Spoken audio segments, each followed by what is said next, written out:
하나님, 이 시간 저희가 하나님을 예배합니다. 우리의 마음을 다하여 뜻을 다하여 정성을 다하여 하나님을 예배하오니 우리의 예배를 받아 주시옵소서.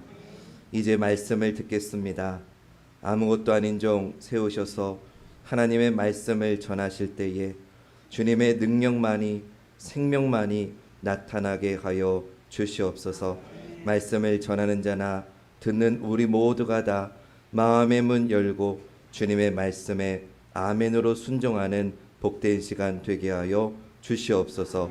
감사드리며 예수님의 이름으로 기도드립니다. 아멘. 할렐루야. 우리 주일 2부 예배에 나오신 사랑하는 성도님들 주님의 이름으로 환영하고 축복합니다. 우리 옆에 계신 분들, 앞뒤에 계신 분들 한번 반갑게 인사 한번 더 하겠습니다. 참 잘 오셨습니다.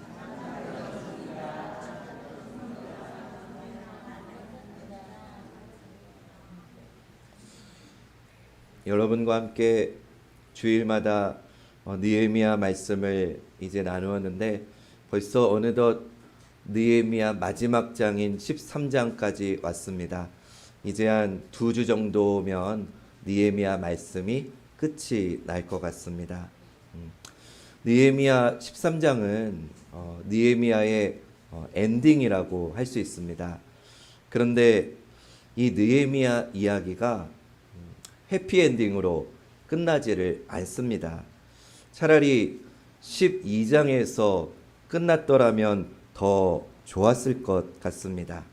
12장에는 성벽이 완성되고 기쁨의 성벽 봉헌식을 드림으로 즐거운 소리가 멀리까지 들렸다라고 마무리됩니다. 여기서 끝나는 게 가장 아름답게 끝나는 것 같습니다. 그러나 느헤미야 13장은 다소 실망스러운 이야기를 우리에게 전해줍니다. 이스라엘의 숙적인 암몬 사람 도비아가 다시 등장합니다. 그가 성전에 방을 내고 떡하니 자리를 잡습니다. 왜일까요?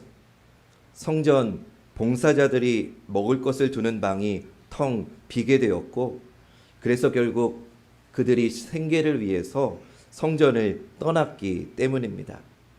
이제 아름다운 결말을 준비해야 될 이 마지막 장 13장에 다시금 문제가 발생한 것입니다. 그래도 오늘 본문 3절까지는 12장의 행복한 분위기가 계속 이어집니다. 하나님의 말씀을 읽고 그 말씀에 기록된 대로 하나님의 총회에서 모압과 암몬 사람들을 분리했습니다. 근데 여러분, 이것은 인종차별이 아닙니다. 왜냐하면 과거에 암몬 사람들이 애굽에서 나온 이스라엘 백성들이 자기네 땅을 밟고 지나가지 못하게 했습니다. 빵과 물도 주지 않았고 가까이 오는 것조차를 싫어했던 이들이 암몬 사람들이었습니다. 또한 모압 사람은 발람이라고 하는 선지자에게 뇌물을 주고 이스라엘을 저주하려고 했다는 것을 우리는 민수기 말씀을 통해 알고 있습니다. 이처럼 느헤미야 시대에도 이런 이들이 있었기 때문에 신앙 공동체는 바로 그런 이들을 하나님의 말씀을 기준으로 내보낸 것입니다.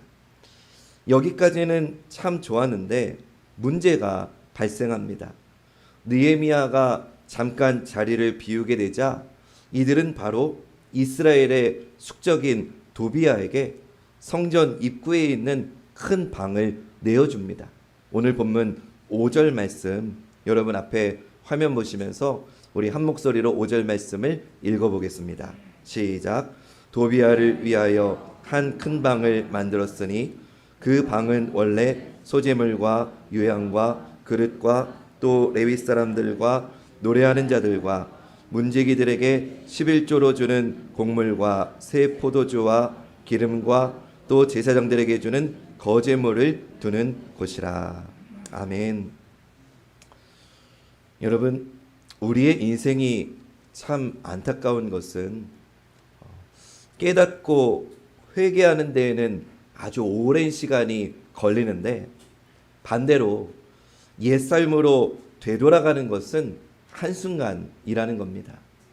주일에 은혜를 받고 여러분들이 교회 문 밖을 나서자마자 곧바로 우리의 마음에, 우리의 생각에, 우리의 말에, 우리의 행동에 죄가 침투하기 시작합니다. 그래서 영과 진리의 예배를 통해 은혜를 받았는데, 몸과 영이 회복이 되었는데, 우리는 다시 옛 모습으로 되돌아가는 것은 순식간이라는 겁니다. 지금 이스라엘의 모습이 똑같습니다. 하나님의 나라로서 회복을 기뻐하기가 무섭게 다시 무너져 버리는 모습을 성경은 오늘 우리에게 보여주고 있습니다. 사랑하는 여러분, 이런 모습 보니까 어떻습니까? 이런 결말이 여러분 실망스럽지 않습니까? 그런데 저는 이런 결말이 참 실망스럽다는 것을 보면서 예전에는 어떻게 이런 결말으로 끝날 수 있을까 했는데, 오히려 말씀을 준비하면서 저는 이런 결말이 오늘 우리 모두에게 위로를 준다고 생각하게 되었습니다. 왜냐하면 또다시 쓰러지는 이런 모습이 바로 우리들의 모습이기 때문입니다. 일어선 줄 알았는데 너무나 쉽게 죄악으로 넘어져 버리는 우리의 모습을 오늘 성경은 너무나 정확하게 꿰뚫고 있기 때문입니다. 그리고 하나님은 이런 우리의 연약함을 아시고 그에 따른 대책을 마련하신다는 것을 오늘 성경은 우리에게 알려주고 있기 때문입니다. 오늘 본문은 회복된 신앙 공동체가 왜 쉽게 무너지는지, 왜 쉽게 죄로 돌아서는지 그 원인을 우리에게 알려줍니다. 또한 그러한 교회를 위해서 하나님께서 가지고 계시는 해결책이 무엇인지도 우리에게 알려줍니다. 먼저 원인에 대한 답을 찾아가 보도록 하겠습니다. 왜 이들은 이토록 빨리 무너진 것일까요? 이것을 오늘 우리들에게 적용하면 왜 우리는 이토록 금방 넘어지는 것일까요? 이스라엘이 넘어진 핵심의 사건으로 들어가 보겠습니다. 그 사건은 도비아가 성전의 한 방을 차지한 일입니다. 도비아는 성전의 한 방을 어떻게 쓸 수 있었을까요? 그는 제사장들과도 친하게 지냈고 유대 지도자들과도 친한 친분을 가지고 있었습니다. 하지만 그 무엇보다 성전의 그 방이 비어 있었기 때문에 도비아는 그 방에 들어갈 수 있었던 겁니다. 그러면 왜 그 방이 비게 되었을까요? 그 방은 원래 레위 사람들과 성전에서 노래하는 자들에게 주어야 될 곡식과 포도주와 기름의 11조를 보관하는 그런 장소였습니다. 그런데 그 방이 비어버렸다는 겁니다. 방이 비어버렸으니까 레위 사람이나 성전에서 노래하는 자들이 더 이상 먹고 살 수가 없게 된 거죠. 그러니 이들이 먹고 살기 위해서 그 성전을 버려두고 도망가게 되었다는 것을 오늘 말씀 10절 말씀이 우리에게 알려줍니다. 앞에 화면 보시면서 10절 말씀 우리 한 목소리로 읽어봅니다. 시작. 내가 또 알아본즉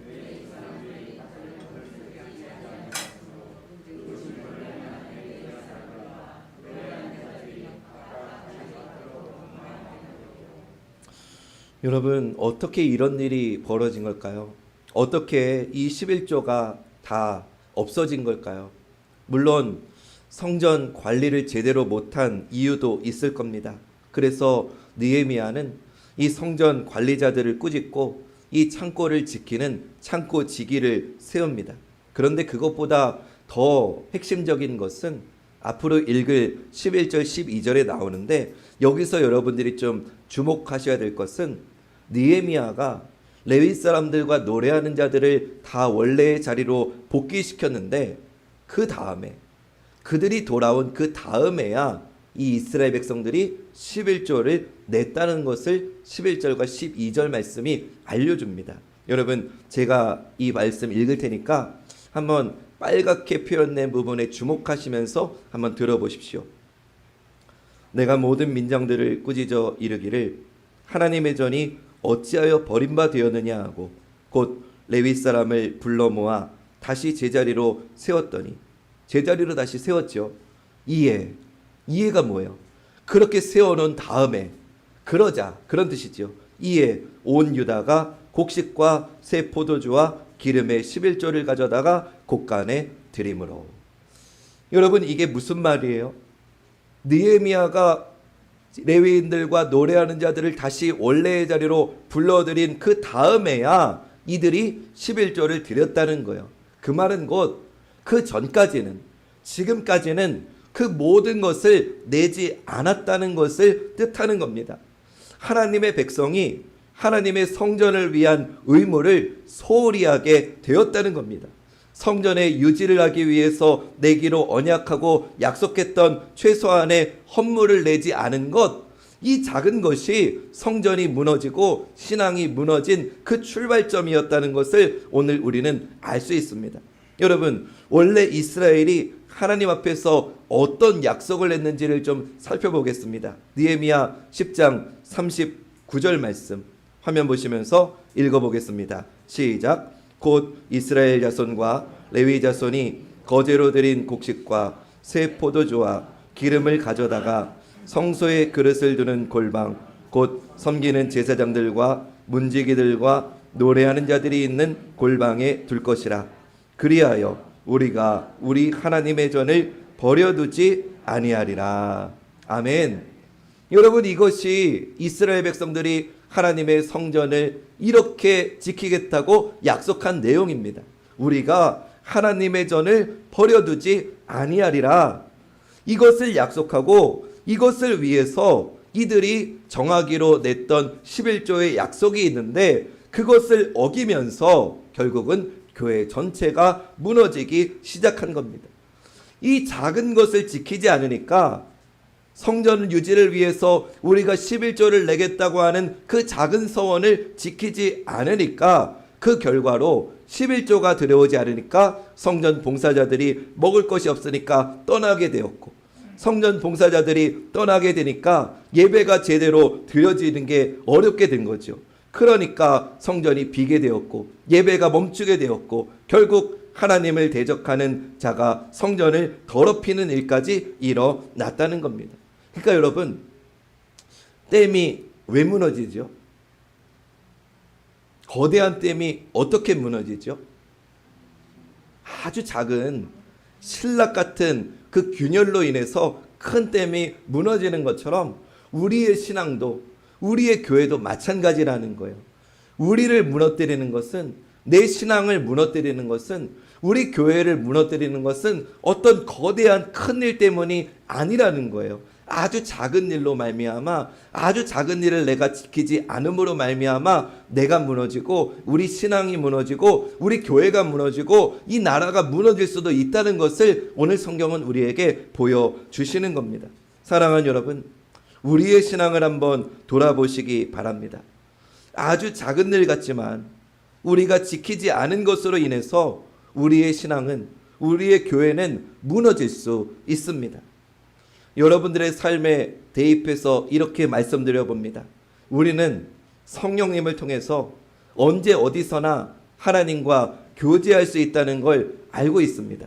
여러분 믿으시죠? 성령님을 통해서 언제 어디서나 우리는 하나님과 24시간 동행할 수 있다는 것을 알고 있습니다. 그런데 정작 그 성령님을 의지하는 기도는 하지 않습니다. 우리는 내 인생 전부가 하나님의 것이라고 고백합니다. 여러분 아멘이시죠? 내 인생이 전부가 하나님의 것이라고 고백은 하는데, 하나님께 드리는 헌금은 인색함으로 할 때가 많다는 겁니다. 우리는 하나님의 말씀이 내 길의 등불이라고 믿습니다. 여러분 믿으시죠? 하나님의 말씀이 내 길의 등불이라고 말을 하면서 그 등불된 하나님의 말씀을 읽고 묵상하는 일에 시간을 내지 않습니다.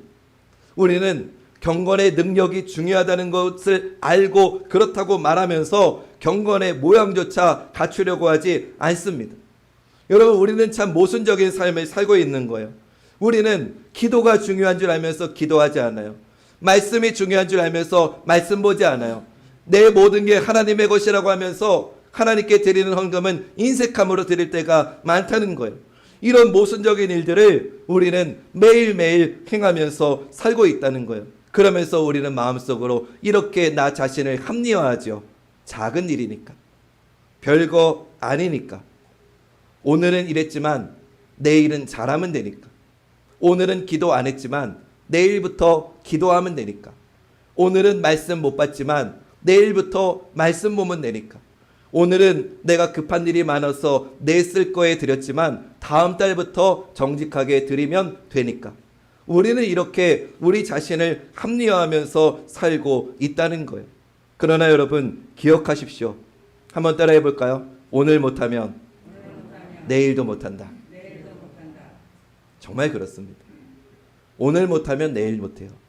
오늘 못하면 다음 주에도 못해요. 다음 달에도 못해요. 그리고 여러분, 기억하십시오. 작은 것에 소홀하면서 큰 일을 할 수 없습니다. 느헤미야가 떠나자 가장 먼저 무시된 것은 하나님의 전에 드리겠다고 서원했던 헌금이었습니다. 별거 아니겠지. 다 안 하니까, 저 사람도 안 하니까 나도 괜찮겠지 하는 이런 안일한 생각이 결국은 성전의 영적인 질서를 다 무너뜨린 겁니다.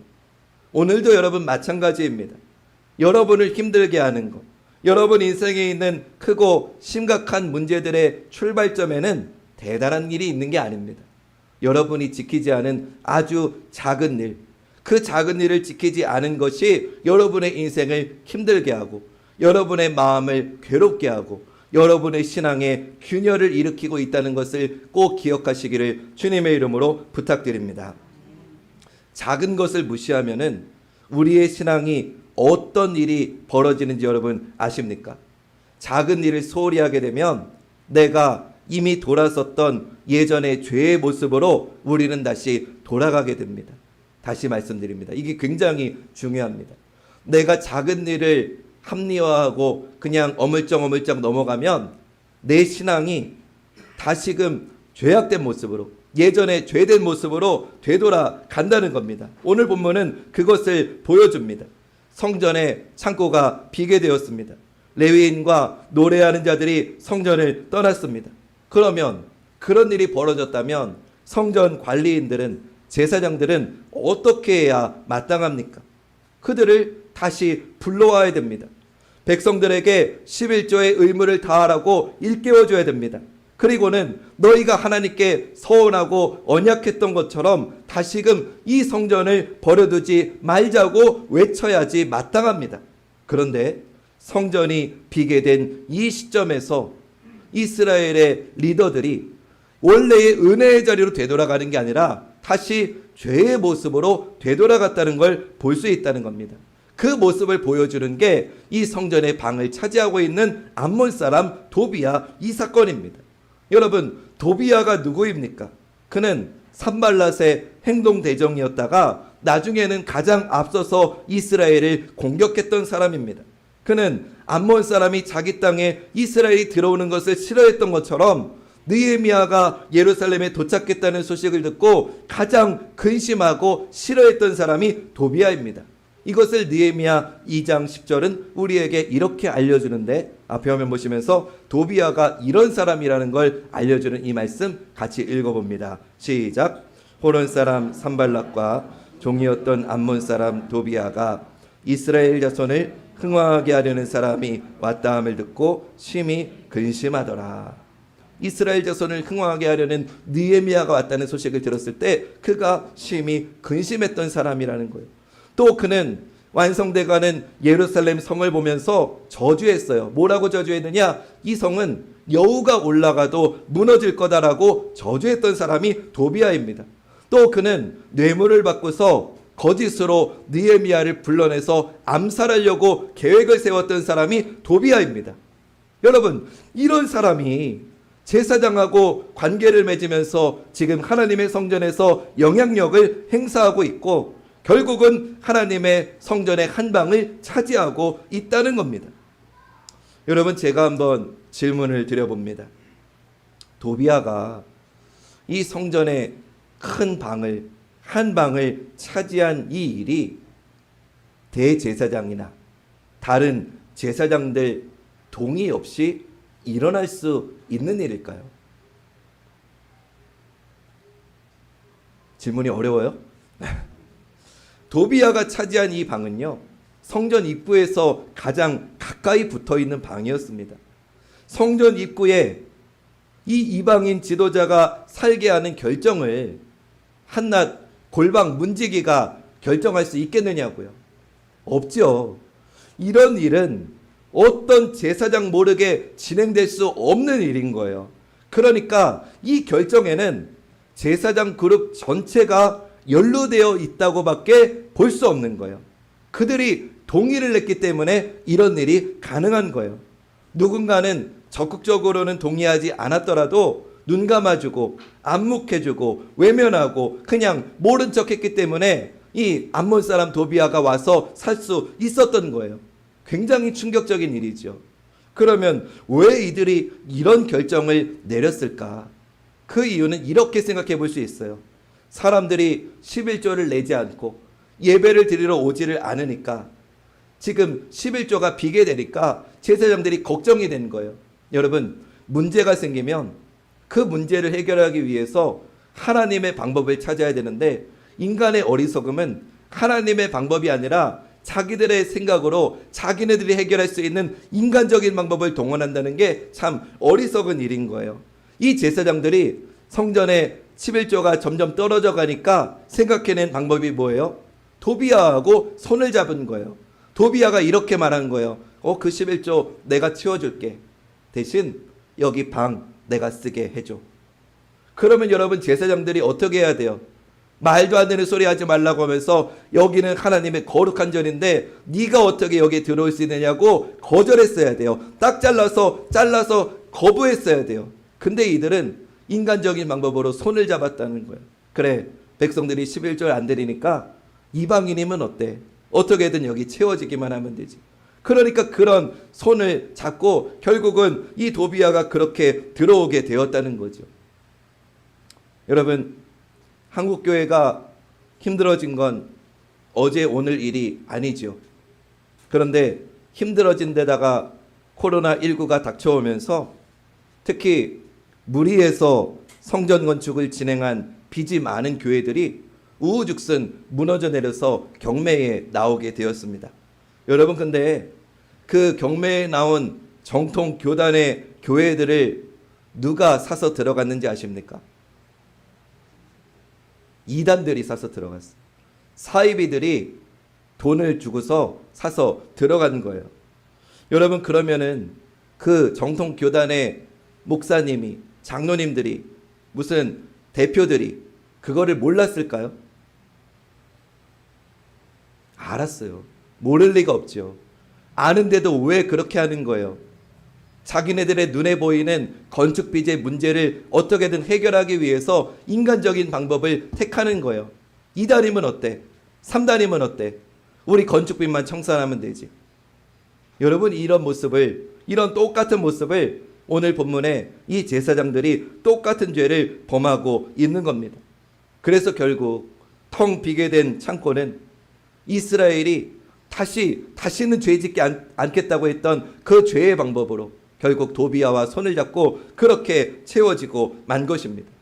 사랑하는 여러분, 이 모습이 오늘 우리의 모습은 아닌지요? 오늘 나도 얼마든지 세상과 타협하면서 나는 아닌 척, 나는 거룩한 척, 나는 정말 하나님의 뜻대로 살아간 척 하면서 오히려 그런 사람들을 향해서 분노하고 있는 우리의 모습 아니냐는 거예요. 아까 말한 대로 좀 대입해서 말씀드려보면, 기도를 안 한 건 나 자신인데 기도를 안 하면서 이 교회에 교제의 기쁨이 없다면서, 사랑이 없다면서 교회를 탓하고 있는 거 아니냐는 거예요. 헌금을 안 한 건 나인데 하나님께 드릴 것이 없는 인생을 불평하면서 하나님을 탓하고 있는 거 아니냐는 거예요.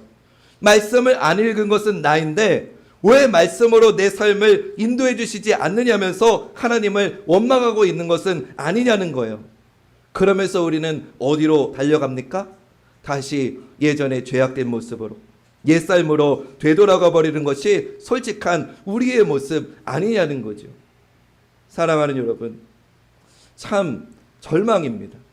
이런 모습만 보면 느헤미야는 실패로 끝나는 겁니다. 우리의 신앙도 좀 제대로 해보려고 해도 금방 또 무너져 내립니다. 그게 우리입니다. 그러면 우리는 절망하고 그렇게 주저앉고 끝내는 겁니까? 그렇지 않습니다. 사랑하는 여러분, 하나님은 우리의 이런 연약함까지도 이미 아시고 이런 문제를 해결해 주시는 분이심을 믿으시기를 주님의 이름으로 축원합니다. 하나님이 이 문제를 어떻게 해결하시느냐? 하나님은 당신의 종 느헤미야를 다시 보내주십니다. 스스로 헤어나오지 못하고 스스로 일어나지 못하는 우리를 잘 아시는 하나님은 당신의 종을 우리에게 보내줘서 우리를 다시 일으켜 주신다는 것이 오늘 본문이 우리에게 주시는 은혜의 메시지입니다. 잠시 페르시아로 떠났던 느헤미야를 하나님이 다시 유다 땅으로 다시 돌아오게 하십니다. 6절과 7절 말씀 우리 한 목소리로 6절과 7절 읽어봅니다. 시작. 그때에는 내가 예루살렘에 있지 아니하였느니라. 바벨론 왕 아닥사스다 32년에 내가 왕에게 나아갔다가 며칠 후에 왕에게 말미를 청하고 예루살렘에 이르러서야 엘리야십이 도비야를 위하여 하나님의 전뜰에 방을 만든 악한 일을 안지라. 아멘. 다시 돌아간 느헤미야는 하나님을 대적하는 도비야를 성전에서 내쫓습니다. 그리고 제사장들에게 명령해서 도비야로 인해서 더러워진 성전을 정결하게 합니다. 느헤미야는 하나님의 성전을 정결하게 하고 원래 그 방에 있어야 될 것들로 그 내용들로 다시 그 방을 채웁니다. 그리고 백성들에게는 다시 11조를 내라고 명령합니다.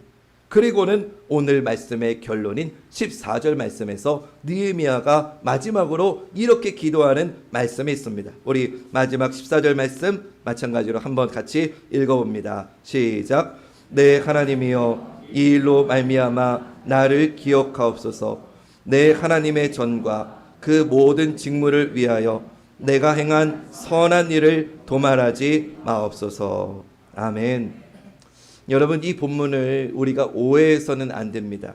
마치 이 기도가 느헤미야가 하나님, 이 백성은 다 죄를 지었는데 나는 선합니다. 나는 하나님께 선을 행했으니 나를 기억해 주십시오. 이렇게 여러분 이해하시면 안 됩니다. 여기서 내가 행한 선한 일, 빨갛게 표시된 내가 행한 선한 일, 이 표현의 원래의 뜻은 히브리어로 제가 설교 강단에서 히브리어 헬라어 단어 말 거의 안 하거든요. 근데 이 단어는 중요하기 때문에 오늘은 말해 볼게요. 이 원래의 뜻은요, 헤세드라고 합니다. 한번 따라해 볼까요? 헤세드. 헤세드. 이 헤세드가 뭐냐면요, 변함없는 하나님의 사랑, 인내하시는 하나님의 사랑, 그리고 변함없으시고 인내하시는 그 하나님을 향한 충성하는 사랑, 그것이 헤세드입니다. 이것을 우리말 성경에서는 인애라고 표현했습니다. 인애. 한자로 하면은 참아주는 사랑, 인내하는 사랑, 그것을 헤세드, 인애라고 합니다. 그러니까 느헤미야는 하나님을 향한 저의 인애를 기억해 주십시오라고 기도한 것입니다. 이런 의미죠. 언약에 신실하신 하나님, 이 백성이 하나님께 받은 은혜를 저버리고 다시 죄의 길로 돌아섰습니다. 그러나 하나님은 인애의 하나님이시니, 하나님은 참으시고 변함없으신 하나님이시니, 그 하나님의 참으시고 변함없으신 그 하나님께서 지금 저의 이 인애를 기억해 주셔서 이 백성을 다시 새롭게 하여 주시옵소서. 느헤미야는 지금 그렇게 기도하고 있는 것입니다. 느헤미야는 하나님과 이스라엘 사이에 서서 다시 멀어져가는 관계를 붙잡고 기도하고 있는 것입니다.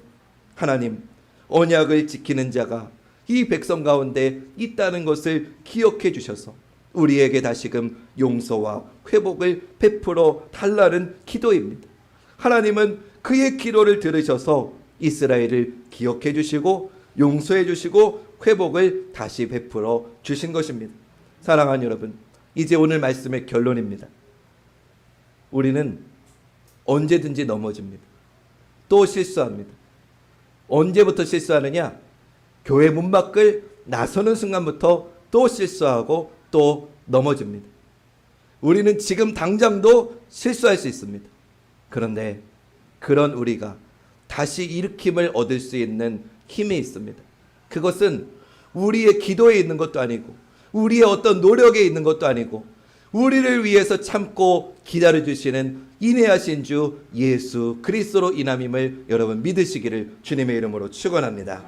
우리를 다시 일으켜주시는 힘은 우리에게서 나오는 게 아니라 인내하신 주님 예수 그리스도 덕분이라는 겁니다. 십자가의 고난을 당하기까지 충성을 다하신 나의 인내를 보시옵소서. 우리 주님이 지금 우리를 위해 그렇게 기도하시는 겁니다. 하나님, 우리 주님이 지금 이렇게 기도하십니다. 하나님, 지금 이 땅에 무너져 내리는 교회를 보십시오. 이렇게 믿음이 없고 타락한 이 교회를 보십시오. 그러나 하나님, 내가 이들을 위해서 십자가를 지고 끝까지 인내한 나의 인내를 기억하셔서 이들을 다시 일으켜 주십시오라고 기도하시는 분이 바로 우리 주 예수 그리스도라는 겁니다. 할렐루야. 아멘. 여러분, 이단과 우리의 차이는 여기에 있는 거예요. 이단이 우리보다 기도 더 많이 합니다. 이단이 우리보다 헌금 더 많이 합니다. 이단이 우리보다 더 열심입니다. 이단이 우리보다 더 전도합니다. 그러면 우리는 그들보다 더 나은 게 무엇입니까? 아무것도 없습니다. 근데 왜 우리는 구원받습니까? 저들은 저들의 노력으로 구원받는 줄 착각하지만, 저들의 교주로 인해서 구원받는다고 잘못 알고 있지만, 우리는 우리 주 예수 그리스도의 인애를 힘입어서 구원받는 하나님의 백성이 됨을 믿으시기를 주님의 이름으로 축원합니다. 우리가 잘나서가 아닙니다. 우리의 노력이 아닙니다. 주님의 인애로, 예수 그리스도의 인애를 힘입어서 우리는 다시 일으켜 세움을 받는 거룩한 하나님의 백성이 됨을 믿으시고, 그 주님의 은혜와 사랑이 늘 충만한 우리 사랑